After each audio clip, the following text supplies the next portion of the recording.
finished. It ends with us like literally 5 minutes ago, and I'm still. It only took less than a week for me to read, and I'm like, this is like a type of book that you just never get over. You absolutely will. I will never get over this. Like, there was Sarah before this book, and there's going to be the Sarah after this book. And what really gets me is that this book has been on my radar for years. Zoe Sugg actually recommended this book in one of her book reviews, but it took until the movie for me to actually read it. But it's going to take a while for this book, for me to get over this book.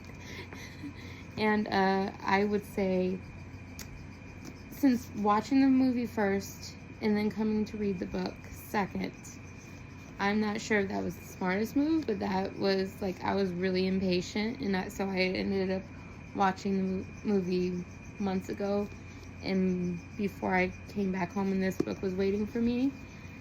And so I immediately pretty much opened it up and started reading it. It only took me 8 days to read it. And what I can say is certain conversations are different.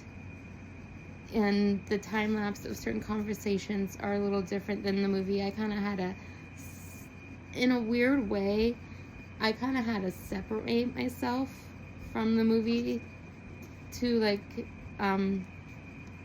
to read the book, because there were certain points where I noticed, like, it's getting towards the end. It's like getting towards the end. It's getting towards the end. And I'm like, certain conversations haven't happened yet.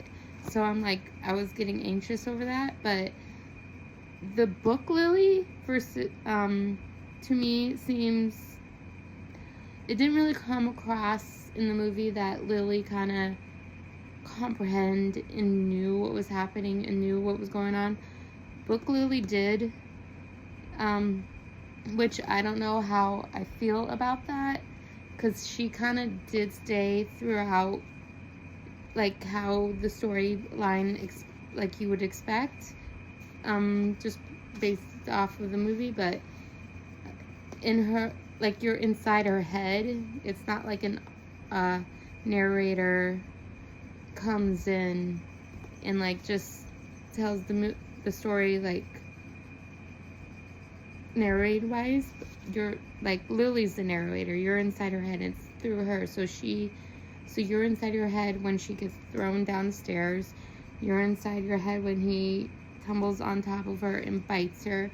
You're inside her head when he hits her and she falls on the floor in the kitchen. And in the book, she actually, like, hits her head with the, like, on a counter. But in the movie, it kind of makes it look like he, like, backhands her with the hot tape plate. But like, she is conscious, and she kind of is aware of everything that's happening. And so she knows the situation she's in. And she even, like, but he's nothing like my father. Like, he gives to charity. My father never gave to charity. He actually despised charity. He immediately says he's sorry after. He says he'll never do it again, yada, yada, yada, all this stuff.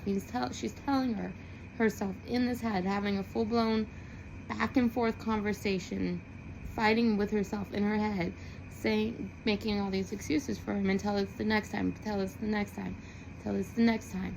And that final time when she finds out she's actually pregnant and she runs to Atlas, that part was giving me such anxiety in the book, because she waits until Ryle's asleep, and she kind of tumbles off of him, and she actually ends up calling Atlas, because Atlas, like, puts her phone number, like, on a card inside her phone, not, like, in her phone, but, like, takes her phone apart in the back case and slides it on, like, an index card in her phone.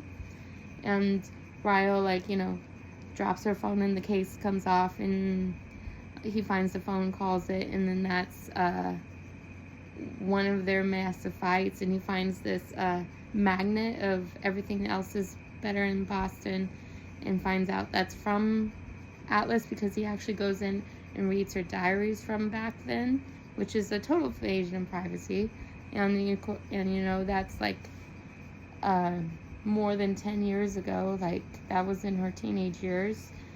And that's one thing, is like her diaries is the flashbacks you see in the movie, but it's like her diaries when she goes back and she like rereads all of her time with Atlas, and it's like phrased as a letter like to Ellen, which I thought that was pretty cool. Like, it doesn't come across in the movie that they're huge Ellen fans, but she's definitely a huge Ellen fan in the book.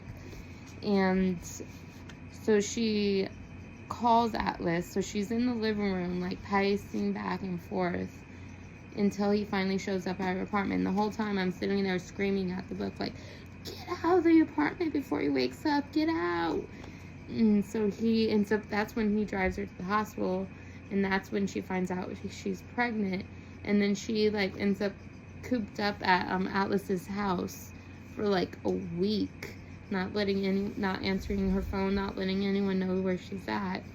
And then she finally goes back to work, and when that day Ryle shows up and says like, okay, I'm leaving for London, we obviously need some time apart. He doesn't apologize, number one. He kind of scuffs off what he did, like if it's no big deal. And he's like, okay, well, obviously you need some time to get over this, so I'm going to London. I'll be back in like a couple months. So she moves back into the apartment and lives life with her sister-in-law / best friend, and doesn't tell them anything. And then it's actually her best friend was like, bitch, there's something wrong with you. Like, this isn't you. Like, stop acting like this. And she pulls her to the side and be like, what's up? And then that's when she like pretty much acts like she's her priest and she confesses everything. And then that's when Alicia, the Ryle's sister / her best friend / coworker, says like, you can't, as his sister, I wish you could forgive him, but as your best friend, like, Lily, if you ever take him back, like, I will never speak to you again. And I thought that was pretty cool. It's like kind of the same feel you get from the book and the movie, so that wasn't really that much different. But then that's when she also tells her that she's pregnant in the book, and then they try on all these maternity clothes, and when her husband comes in, Marshall, and says like, oh my god, Lily, you're pregnant, and ends up being sworn to secrecy, and then he actually ends up playing bodyguard between Lily and Ryle, and then Ryle moves back in with his sister, and then Lily gets the apartment because they live in the same apartment building, just a couple floors beneath them, and she ends up turning the guest room into the nursery, but only spending 3 weeks there, or like 3 months there or something, and she moves into her own apartment after that. And then like, one thing about this book is the time frame keeps jumping. Like, each chapter it's like 2 weeks later, 6 months later, so many months later, and I'm just like, and that just, it kind of gets to me a little bit, but I get it, I guess, because a lot of stuff pretty much has to happen before the next book, before she gets to a certain mental point, so she has to go through a lot, I guess. But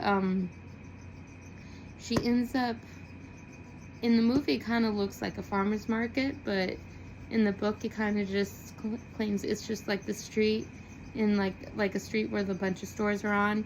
And she ends up bumping into Atlas with Emerson, taking her to meet Ryle, because it's like his like visitation day. And so she meets him, lets Addison meet the baby, and then they kind of have a nonchalant discussion. And so she goes, meets Ryle, gives him the baby, and instead of going to opening up her flower shop, she darts back down the street and chases after Addison, screaming his name a few times, and it took him a while to completely turn around. And then she ends up telling him her middle name, which it's supposed, the way I read it, it's like an inside jokey thingy, like if he's supposed to know where that came from, but I didn't really pick up on it.